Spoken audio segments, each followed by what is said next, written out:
JTV, Voice of Jagyapet. నమస్కారం. వార్తలకు స్వాగతం. ముందుగా ముఖ్యాంశాలు.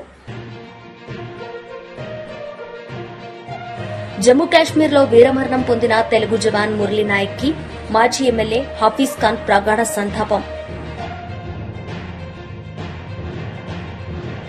ఉరవకొండ నియోజకవర్గం ఛాయాపురంలో హంద్రీనివాస్ సుజల స్రవంతి పనులను పరిశీలించిన ముఖ్యమంత్రి శ్రీ నారా చంద్రబాబు నాయుడు. ఉరవకొండ నియోజకవర్గం ఛాయాపురంలో హంద్రీనివా సుజల స్రవంతి పనులను పరిశీలించిన ముఖ్యమంత్రి శ్రీ నారా చంద్రబాబు నాయుడు ఈ సందర్భంగా ఆయన ప్రసంగించారు. కానీ ఆర్థిక అసమానతలు పెరుగుతున్నాయి. కొంతమంది జీవన ప్రమాణాలు పెరగడం లేదు. అందుకే నేను ఆలోచిస్తున్నాను, ప్రభుత్వం ఇచ్చే అన్ని సంక్షేమ కార్యక్రమాలు ఇస్తాం, అభివృద్ధి చేస్తాం. అదే సమయంలో నిరుపేదలుగా ఉండడానికి వీలు లేదు. నిరుపేదలకు అండగా నేనుంటాను. ఎవరైతే ఈ సమాజంలో 10 రూపాయలు సంపాదించారో మీరు కూడా ఆలోచించుకోవాలి. సమాజం వల్ల మీరు పైకి వచ్చారు. ఆ సమాజం ఇంకా కూడా ఇబ్బంది పడతా ఉంది. ఒకప్పుడు నేను ఒక పిలిపిచ్చాను, జన్మభూమి పిలుస్తుంది, రా కదిలి రా అంటే విదేశాల్లో ఉండే వాళ్ళు వచ్చి ఆ ఊర్లో స్కూల్ బిల్డింగ్లు కట్టారు, రోడ్లు వేశారు, కొన్ని పనులు చేశారు, సమాజం కోసం పనులు చేశారు. ఇప్పుడు నేను ఇచ్చే పిలుపు, నీతో సమానంగా పుట్టినవాడు ఇంకా అట్టడుగునున్నాడు, వాడిని ఆదుకునే బాధ్యత నీకుంది. మానవత్వం ఆలోచించమని పిలిపిస్తున్నాను. సమాజం నీకు గౌరవించినప్పుడు, సమాజం వల్ల నువ్వు లాభం పొందినప్పుడు అవకాశాలు అందిపుచ్చుకొని నువ్వు ముందుకు పోయావు. నేను కూడా ఒక సాధారణ కుటుంబంలో పుట్టాను. మా నాన్న కూడా రైతే. ఆ రోజు నాకు కొన్ని అవకాశాలు వచ్చాయి. అవకాశాలు ఉపయోగించుకొని అంచెలుగా ఎదిగి ఒక రాష్ట్ర ముఖ్యమంత్రి కాగలిగాను. ఈరోజు నేను 10 మందికి కాదు, టోటల్ అడ్మినిస్ట్రేషన్ నడిపించే పరిస్థితికి వచ్చాను. ఈరోజు గొప్ప వాళ్ళందరినీ మీరు ఆలోచించండి. ఒక ఎన్టీ రామారావు గారిని, ఒక నరేంద్ర మోడీ గారిని, ఒక అంబేద్కర్ గారిని, ఒక అబ్దుల్ కలాం గారిని, ఒక గాంధీజీని ఆలోచించండి. వీళ్ళు కూడా సామాన్యమైన వ్యక్తులే. వాళ్ళకు అవకాశాలు వచ్చాయి. కానీ ఒక్కొక్కసారి అంబేద్కర్ లాంటి వ్యక్తికి ఆ సమయంలో బరోడా రాజు అండగా నిలబడ్డాడు. చదువుకోవడానికి 12 రూపాయలు ఇస్తే బాంబేలో చదువుకున్నాడు. లండన్కు పోవాలంటే $12 డబ్బులు ఇచ్చాడు. దానివల్ల లండన్లో లా చేశాడు. దానివల్ల రాజ్యాంగాన్ని రాశాడు. ఈ దేశానికి దశ దిశ నిర్దేశించాడు. ఆ సహాయం అతనికి ఎంతో ఉపయోగపడింది. అబ్దుల్ కలాం దేశమే గర్వించదగ్గ లీడర్. ఆయనకు కూడా ఒక అయ్యంగారైతే దగ్గర చేర్చి ఒక శిష్యుడుగా అన్ని విషయాల్లో అండగా నిలబడ్డాడు. దాంతో ఆయన ఒక పెద్ద వ్యక్తిగా తయారయ్యాడు. నేను అదే చేస్తున్నా. సమాజంలో పైకొచ్చిన 10%, ఇది మీ బాధ్యత. మానవతా దృక్పథంతో ఆలోచించండి. ఇంకా కింద స్థాయిలో ఉండే 20%, వాళ్ళకు మనం దత్తత తీసుకుందాం, బాధ్యత తీసుకుందాం, వాళ్ళకు అండగా ఉందాం. వాళ్ళకి ఎప్పటికప్పుడు మంచి ఆలోచనలు ఏదైనా కావాలంటే సరైన సమయంలో సరైన సూచనలు చేసి అవసరమైతే 10 రూపాయలు ఖర్చు పెట్టడం. 10వ తరగతి చదువుతూ ఉంటారు, 2 పిల్లలుంటారు. వాళ్ళు ఒకసారి చదివించలేరు, ఏదో కూలికి పంపించాలనుకుంటారు. వాళ్ళ జీవితాలు నాశనం అయిపోతాయి. అలాంటి సమయంలో ఆ 2 పిల్లల్ని ఇంటర్మీడియట్ చదివించి డిగ్రీ చేయించి మంచి చదువులు చేపిస్తే వాళ్ళ జీవితాలు మారిపోతాయి. ఒకసారి మంచి ఉద్యోగం వస్తే అక్కడి నుంచి ఆ కుటుంబం మారిపోయే పరిస్థితి వస్తుంది. అందుకే ఈ ప్రయోగం చేశాను. మార్గదర్శి బంగారు కుటుంబాలు. ఈ కుటుంబాలన్నీ కూడా ఇబ్బందులో ఉండే కుటుంబాలే కానీ వాళ్ళకి చేత కాక కాదు, తెలివితేటల్లాగా కాదు, వాళ్ళకు అండ లేక వాళ్ళని ఆదుకునే నాదుడు తగిన సమయంలో లేక వాళ్ళు ఇబ్బంది పడుతున్నారని చెప్పి కూడా నేను మీకు తెలియజేస్తున్నా. ఇది ఒక గేమ్ చేంజర్గా తయారవుతుంది. నేను ఒకటే ఆలోచిస్తున్నాను, ప్రభుత్వం ఇచ్చే కార్యక్రమాలు ఇస్తున్నాయి. 2029కి జీరో పావర్టీ అంటే పేదరికం లేని సమాజాన్ని తయారు చేయడం నా లక్ష్యంగా ఎంపిక చేసుకున్నాను. ఆ తర్వాత అక్కడితో ఆగదు. ఆర్థిక అసమానత తగ్గిస్తానే ఉంటాం. పైనుండే 10%, కింద నుండే 20%కి సలహాలు ఇవ్వండి, సహాయం చేయండి, గైడెన్స్ ఇవ్వండి, అండగా నిలబడండి, చేయూతనివ్వండి. వాళ్ళు కూడా పైకి వస్తారని చెప్పి కూడా నేను మీకు తెలియజేస్తున్నా. మొన్న ఉగాది రోజున ఈ కార్యక్రమానికి శ్రీకారం చుట్టాను. చేస్తే బ్రహ్మాండమైన రెస్పాన్స్ వచ్చింది. చాలా మంది ముందుకు వచ్చారు. ఇప్పటికి ఇంకా నేను పూర్తిగా దీన్ని చేయలేదు. ఆగస్టు 15కి ఈ కార్యక్రమాన్ని పూర్తిగా 20 లక్షల కుటుంబాల్ని బాధ్యత తీసుకునే మార్గదర్శకుల్ని తీసుకొస్తున్నాను. దీనికి అంతా కూడా టెక్నాలజీ వచ్చింది. ఏ రోజుకు ఆ రోజు ఎవరెవరికి ఏం చేశారో నాకు ఒక ఐడియా వస్తుంది. ప్రతి సంవత్సరం ఈ సంవత్సరం వాళ్ళ యొక్క తలసరి ఆదాయం ఎక్కడుంది, రాబోయే సంవత్సరం తలసరి ఆదాయం ఎట్లా పెరిగింది, వేరే వాళ్ళ ఆదాయం ఎట్లా పెరిగింది, వీళ్ళ ఆదాయం ఎట్లా పెరిగింది, రెండు కూడా అధ్యయనం చేస్తున్నా. ఎవరైతే మార్గదర్శులు బాగా పనిచేస్తారో వాళ్ళని అభినందిస్తా, సన్మానం చేస్తా, గౌరవిస్తా. నేను ఒకటే చెప్తున్నాను, రాష్ట్రంలో ఉండే మార్గదర్శకులు అందరికి కూడా, డబ్బులుండే వాళ్ళందరికీ కూడా డబ్బులు కావాలి, సంపద సృష్టించాలి, మీ జీవితాలు బాగుండాలి. అదే సమయంలో మీరు కూడా సంపద మీ ఒక్కరికే ఉండాలి. మాజీ మంత్రి అంబటి రాంబాబు మీడియా సమావేశం నిర్వహించారు. ఈ సందర్భంగా ఆయన మాట్లాడారు. కోసం సజ్జల రామకృష్ణారెడ్డి గారిని కూడా సిఐడి ఆఫీసుకు పిలిపించి విచారణ చేశాము అనేటువంటి మెహర్బానీ కోసం ఇలాంటి కార్యక్రమాలు జరుగుతూ ఉన్నాయి. ఇది చాలా దురదృష్టకరమని మనవి చేస్తున్నాం. తెలుగుదేశం పార్టీ అధికారంలోకి వచ్చిన దగ్గర నుంచి అభివృద్ధి లేదు, సంక్షేమం లేదు. మాటల్లో మాత్రం కోటలు దాటేటటువంటి అభివృద్ధి, అమరావతి గురించి అభివృద్ధి, పోలవరం గురించి అభివృద్ధి మాటల్లో మాత్రమే కనిపిస్తున్నది. కక్ష సాధింపులు బహుశా భారతదేశానికి స్వాతంత్రం వచ్చిన తరువాత ఇంత పెద్ద ఎత్తున ఏ రాష్ట్రంలోనూ జరగనటువంటి అరెస్టులు, కేసులు పెట్టి నిర్బంధించేటటువంటి కార్యక్రమం చేస్తున్నారు. నిన్న చాలా ఆశ్చర్యకరమైన అంశం ఏంటంటే, ధనుంజయ రెడ్డి గారని సాక్షి ఎడిటర్ ఉన్నారు. ఆయన కేఎన్ఆర్, మా పార్టీలో జగన్మోహన్ రెడ్డి గారికి సన్నిహితంగా ఉండే సెక్రటరీ, మనోహర్ అనేటువంటి మా దగ్గర పనిచేసేటటువంటి జగన్మోహన్ రెడ్డి గారి ఆఫీసులో పనిచేసినటువంటి వ్యక్తి, వీళ్ళింటికి వెళ్ళి సోదాలు చేశారు. దేనికో తెలుసా? ధనుంజయ రెడ్డి గారు, కృష్ణమోహన్ రెడ్డి గారు అక్కడ దాక్కున్నారేమోనని. ఏం నాకు అర్థం కాల, పిచ్చెక్కిందే పోలీసులకు. నాకు ఏదో ఒక విధంగా అల్లరి చెయ్యాలి, ఏదో ఒక విధంగా అపాస్పాలు చెయ్యాలనేటువంటి కుట్రలో భాగంగా పోలీసులను ఆడిస్తున్నారు. పోలీసులు ఆడుతున్నారు, చిన్నపిల్లల ఆటలాగా ఆడుతున్నారు. పోలీసులు మాట్లాడితే ఎంక్వైరీకి పిలవటం, కేసులు ఎవరన్నా అరెస్ట్ చేయగానే అరెస్టుకు బెయిల్ రాకుండా ఉండేందుకు పోలీస్ కస్టడీకి పిటిషన్ పెట్టడం, ఆ పోలీస్ కస్టడీ కోసం 2 రోజులు 3 రోజులు తీసుకోవటం, ఏమీ లేకుండా పిచ్చి ప్రశ్న అడగటం, పంపించడం, ఇదంతా ప్లేయింగ్. ఒక రకమైన వికృతమైన ఆట లోకేష్ గారి నాయకత్వంలో జరుగుతుందనేది అందరికీ తెలిసినటువంటి సత్యం. ఇవాళ నిజంగానే మాకు ఇంత బాధలు కూడా, ఇంతమందిని అరెస్ట్ చేస్తున్నా కూడా మాకు ఒక రకమైనటువంటి ధైర్యం వస్తుంది. సమీకరిస్తున్నారు మమ్మల్ని పోలీసు యంత్రాంగము, చంద్రబాబు నాయుడు గారు, లోకేష్ గారు, మా పార్టీలో ఉన్నటువంటి వ్యక్తులందరినీ సమీకరించేటటువంటి నిద్రపోయే వాళ్ళని కూడా లెగ్గొడుతున్నారు. ఇవాళ గుంటూరుకి మా సజ్జల రామకృష్ణారెడ్డి గారు వస్తుంటే వేలాది మంది తరలి రావాల్సిన పరిస్థితి ఏర్పడింది. అంటే ఏంటి? నిద్రపోతున్నాడు కూడా లెగ్గొట్టి, అయ్యా సజ్జల రామకృష్ణారెడ్డి గారిని అనవసరంగా తీసుకొస్తున్నారు పోలీస్ స్టేషన్ సిఐడి ఆఫీస్కి, మీరు వెళ్ళండి అని ఒక పిలుపునిచ్చినట్టుగా కనిపిస్తూ ఉంది. ఏమిటి దుర్మార్గం అని అడుగుతా ఉన్నా. చాలా దుర్మార్గమైనటువంటి కార్యక్రమాలకు ఇవాళ తెలుగుదేశం ప్రభుత్వం లోకేష్ గారి నాయకత్వంలో కక్షపూరితంగా వ్యవహరిస్తుంది. ఎన్ని కేసులండి? 1, 2, 3 కనపడిన వాడి ప్రతి మీద వైఎస్ఆర్ కాంగ్రెస్ పార్టీలో యాక్టివ్గా ఉన్నటువంటి ప్రతి నాయకుడి మీద ఏదో కేసులో పెట్టేటువంటి కార్యక్రమం. లిక్కర్ కేసును కూడా తీసుకొచ్చారు, ఏమీ లేదు దానిలో ఎంతమందిని పెడతారో తెలియదు, ఎంతమందిని అరెస్ట్ చేస్తారో తెలియదు.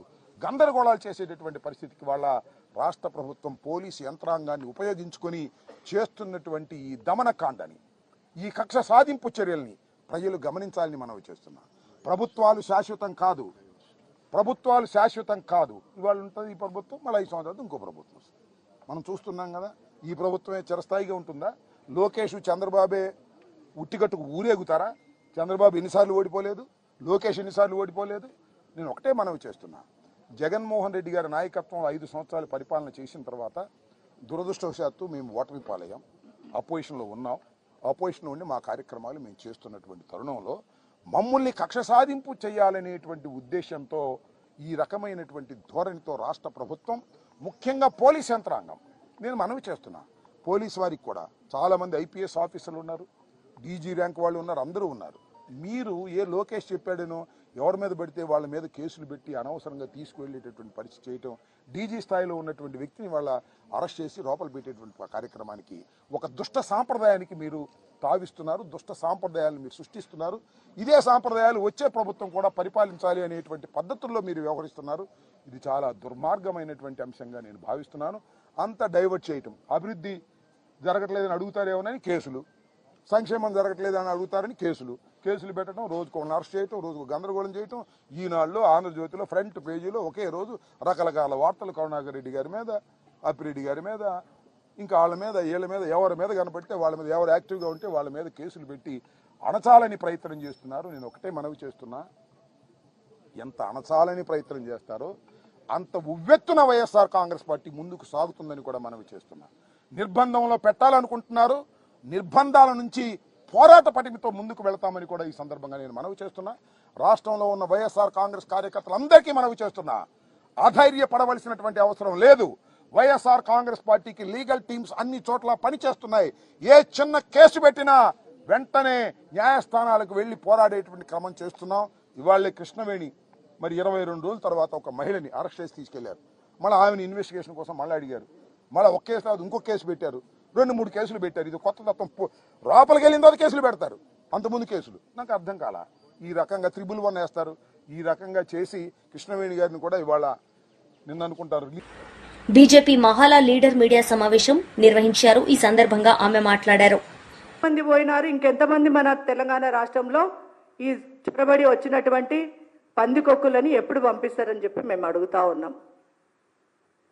సరేలే, వీళ్ళు ఇట్లనే మాట్లాడుతూ ఉంటారు, నా పనితీరు నేను చేసుకుంటూ పోతామంటే కొట్లాడి సాధించుకున్న తెలంగాణ రాష్ట్రం ఇది. కొట్లాడు ఉద్యమాలు ఇవాళ భారతీయ జనతా పార్టీ కొత్త ఏం కాదు. ఖచ్చితంగా ఉద్యమం చేసే వైపు మమ్మల్ని తీసుకెళ్లొద్దు.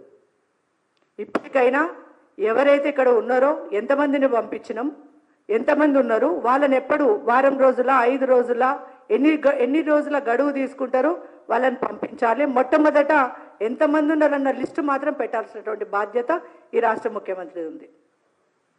మొన్నటికి మొన్న మరి సుజాతలో, సుప్రకలో ఎవరు పడితే వాళ్ళు గవర్నమెంట్ ఎంప్లాయీ గుండి, ఒక ప్రొఫెసర్స్ గుండి ఇష్టం వచ్చినట్టు పేలుతా ఉంటే కూడా మరి ముఖ్యమంత్రి గారికి ఎందుకు దేశభక్తి ఎందుకు గుర్తుకొస్తలేదని చెప్పేసి మేము అడుగుతా ఉన్నాం. దేశభక్తి గురించి మరి అనేక సార్లు అనేక రంగాలలో అనేక విషయాలలో మాట్లాడినటువంటి మరి రేవంత్ రెడ్డి గారు మరి గతంలో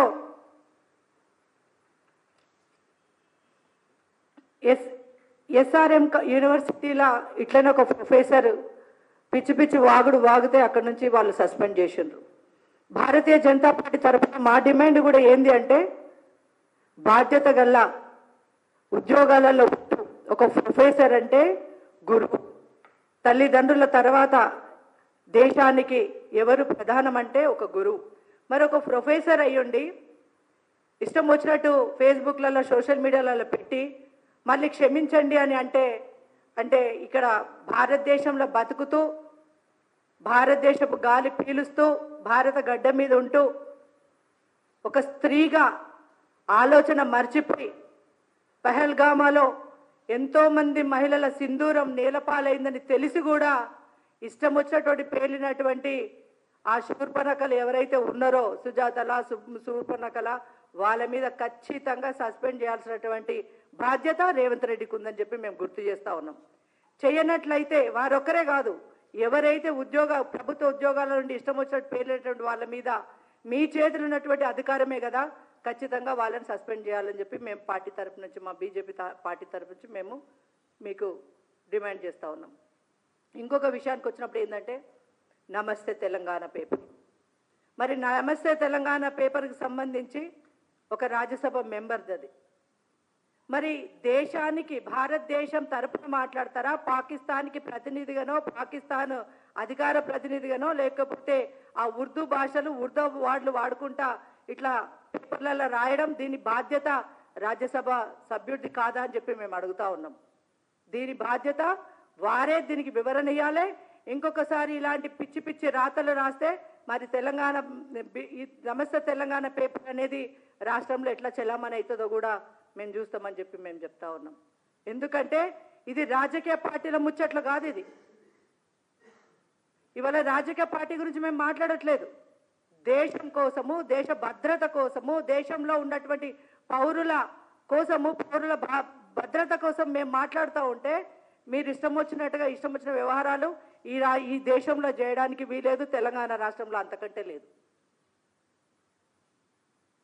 తెలంగాణ రాష్ట్రంలో ఉండాలన్నా, భారతదేశంలో ఉండాలన్నా వందే మాతరం పాట ఎట్లయితే పాడాలో, వందే మాతరానికి జై ఎట్లయితే కొట్టాలో, మరి మొన్న జరిగినటువంటి యొక్క పెహల్గామాది ప్రతి ఒక్కరి గుండెల్ని మరి పిండేసింది. మరి ఇక్కడ కొందరు దొంగ ముసుగులు వేసుకొని పందుకొక్కుల్లాగా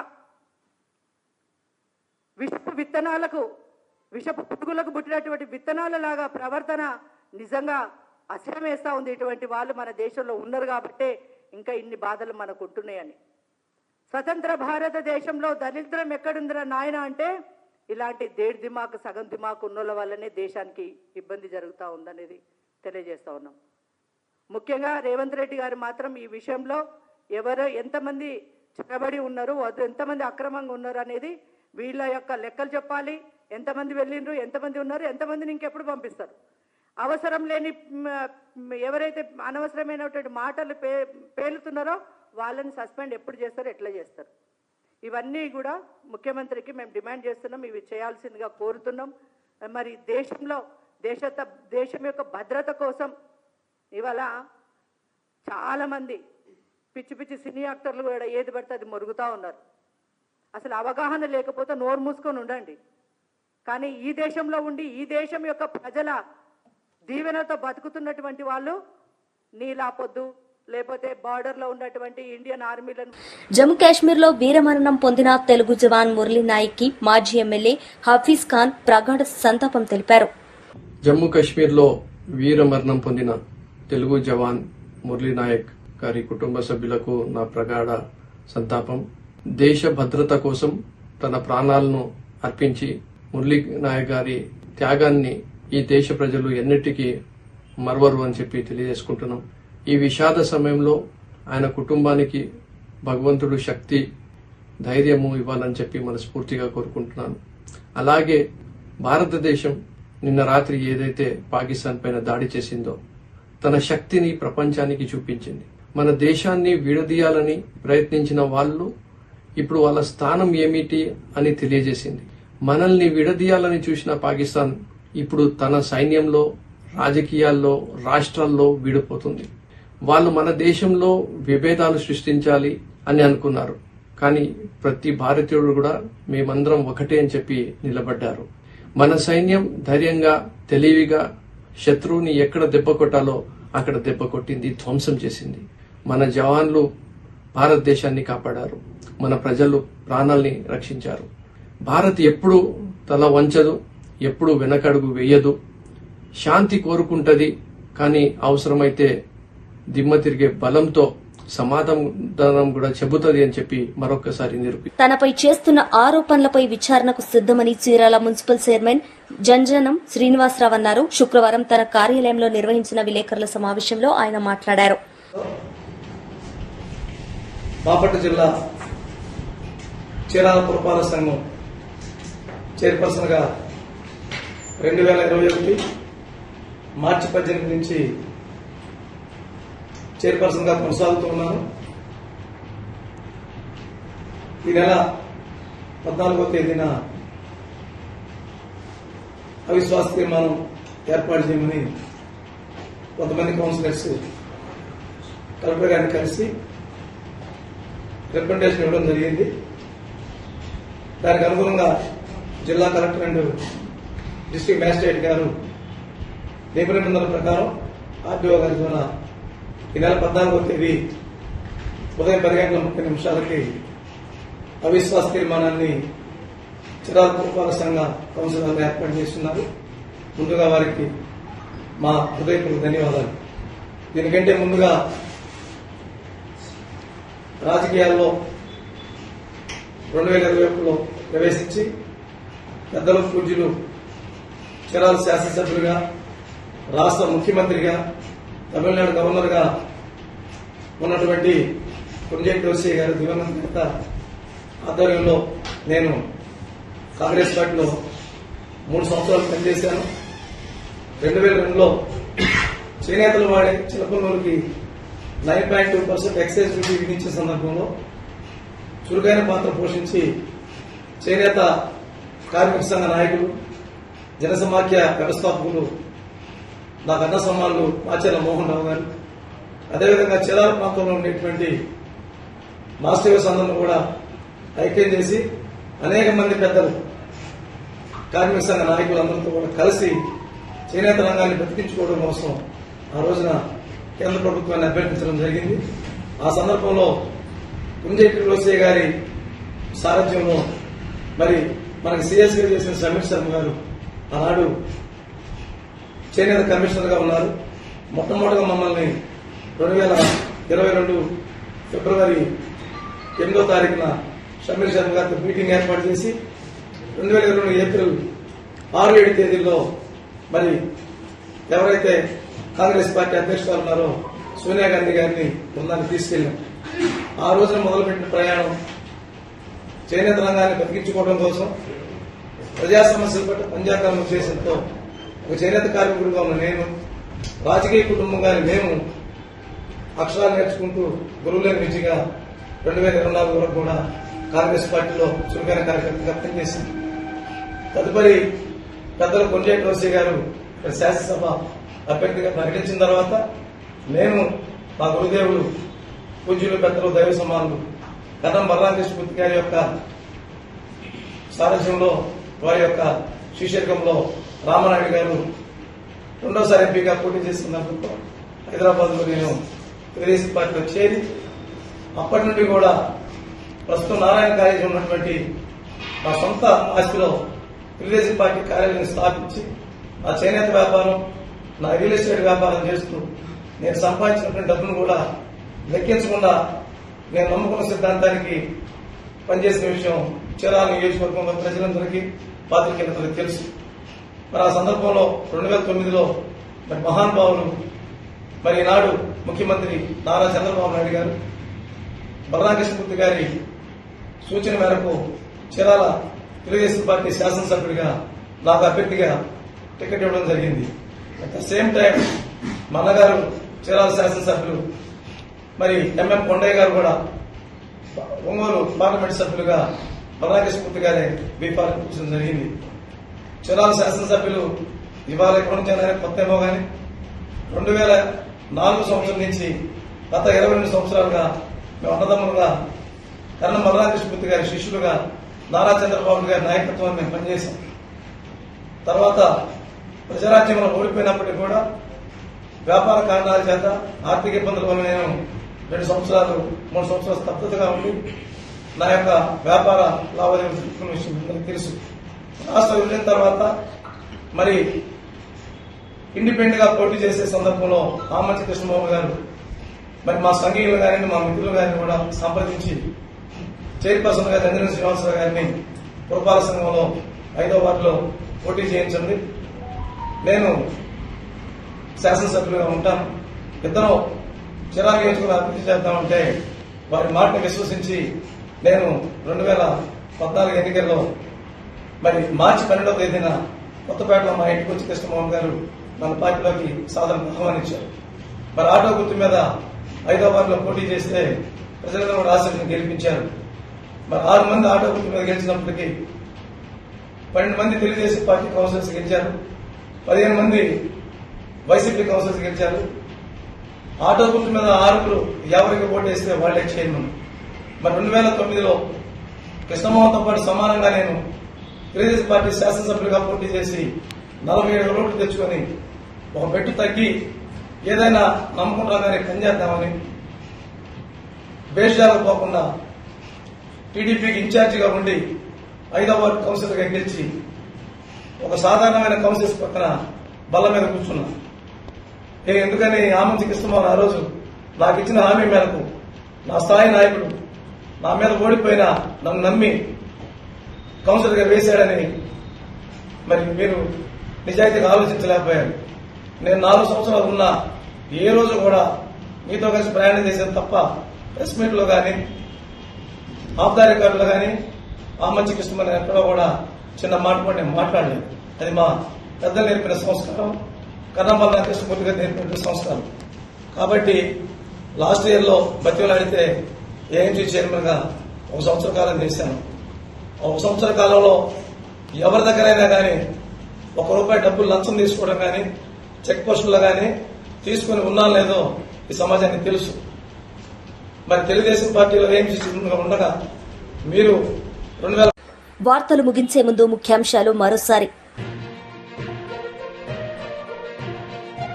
జమ్మూ కాశ్మీర్లో వీరమరణం పొందిన తెలుగు జవాన్ మురళీ నాయక్ కి మాజీ ఎమ్మెల్యే హఫీజ్ ఖాన్ ప్రగాఢ సంతాపం. ఉరవకొండ నియోజకవర్గం ఛాయాపురంలో హంద్రీనివాస్ సుజల స్రవంతి పనులను పరిశీలించిన ముఖ్యమంత్రి శ్రీ నారా చంద్రబాబు నాయుడు. ఈ వార్తలు ఇంతటితో సమాప్తం. తిరిగి ప్రసారమయ్యే వార్తల్లో మళ్లీ కలుద్దాం. అంతవరకు సెలవు. నమస్తే.